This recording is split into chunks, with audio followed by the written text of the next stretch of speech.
The disciples of John and the Pharisees were accustomed to fast. People came to Jesus and objected, "Why do the disciples of John and the disciples of the Pharisees fast, but your disciples do not fast?" Jesus answered them, "And the wedding guests fast while the bridegroom is with them. As long as they have the bridegroom with them, they cannot fast.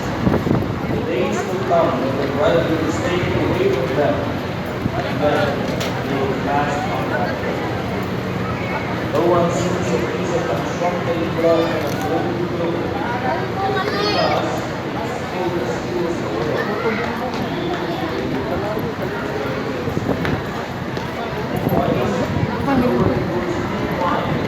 Guys, di amin diri sa sakwan guys.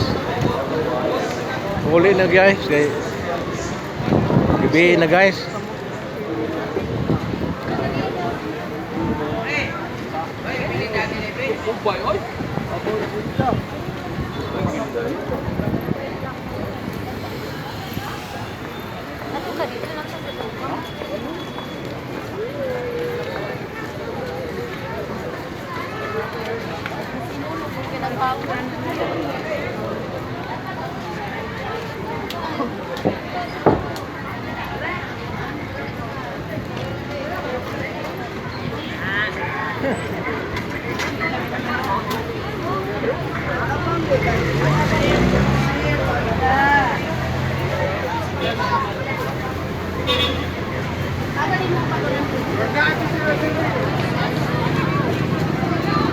Ito lang kaya punta sakay dito sa